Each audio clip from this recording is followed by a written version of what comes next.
দিয়েছেন আমাদের অগ্নিপুরুষ মোহাম্মদ আনোয়ার ভাই। সুন্দর বক্তব্য দেওয়ার জন্য ওনাকে ধন্যবাদ। আমাদের বারবার কারামুক্ত আমাদের রতন রামনিশ রতন, তাকে সংক্ষিপ্ত বক্তব্য 2 মিনিট বক্তব্য দেওয়ার জন্য বলছি। তারপরে অনেক বক্তব্য রয়েছে।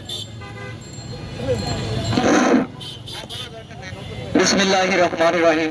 উপস্থিত সাংবাদিক বন্ধুগণ এবং আমার সহযোদ্ধাগণ, দীর্ঘ 12 বছর কত চেহারা মলিন হয়েছে, কত চোখের জল শুকিয়ে গিয়েছে, কত স্বপ্ন ভঙ্গ করেছে, অথচ এই শাসক গোষ্ঠী আমাদের দাবিটি মেনে নেয়নি।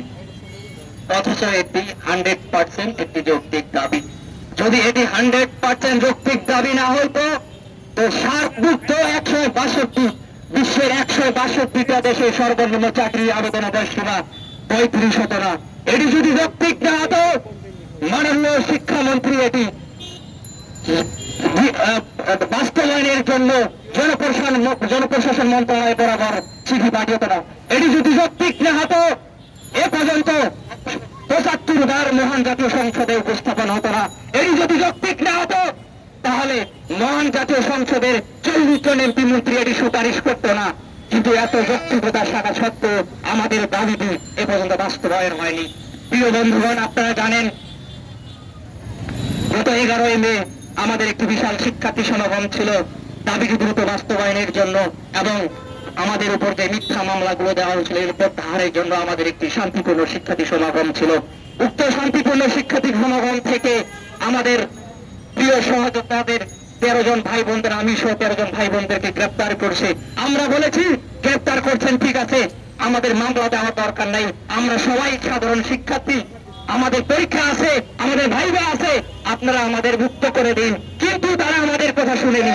তারা শুনেছে পাকিস্তান নামক যে ভুক্ত এই আমলাদের কথা, এই জনপ্রশাসন মন্ত্রণালয়ের কথা। তারা আমাদের কথা না শুনে আবারও মিথ্যা মামলা দিয়ে আমাদেরকে আবারও মামলা দিয়েছে। আমি চাই এই মিথ্যা মামলা অনতিবিলম্বে প্রত্যাহার করা হোক। যেহেতু যৌক্তিক দাবি, এটি বাংলাদেশের 90% মানুষ চায় এই দাবিটি বাস্তবায়ন হোক। যেহেতু আমরা এই বাংলাদেশের মুসলিমে 4-5টা ইউনিভার্সিটি বাদে সকল ইউনিভার্সিটিতে সেশনযুক্ত, এই সেশনযুক্ত থাকার কারণে আমাদের 26-27 বছর লেগে যায় একটা সার্টিফিকেট অর্জন করতে।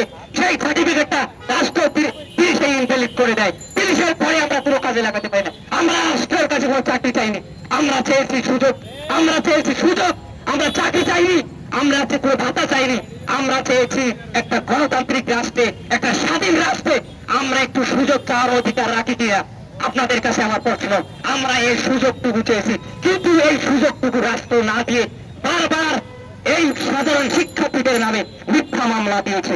আমি মাননীয় প্রধানমন্ত্রীর উদ্দেশ্যে বলতে চাই, আপনি নতুন শিক্ষা বান্ধব এবং শিক্ষার্থী বান্ধব প্রধানমন্ত্রী, আপনি আমাদের কথাগুলো বিবেচনা করবেন, লক্ষ লক্ষ শিক্ষার্থীদের কথাগুলো বিবেচনা করবেন, তাদের মেধাকে মূল্যায়ন করবেন, আগামী প্রজন্মের জন্য কথাগুলো বিবেচনা করে, দেশের কথা বিবেচনা করে আপনি অনতিবিলম্বে দাবিটি বাস্তবায়ন করবেন এবং এই সাধারণ শিক্ষার্থীদের পড়ার টেবিলে ফিরে যাওয়ার জন্য উৎসাহিত করবেন। ধন্যবাদ আপনাকে, ধন্যবাদ। সবাই ভালো থাকবেন। প্রিয় সংগ্রামী ভাই বোনেরা, চাকরিতে আবেদনের বয়সীমা স্থায়ীভাবে বৃদ্ধি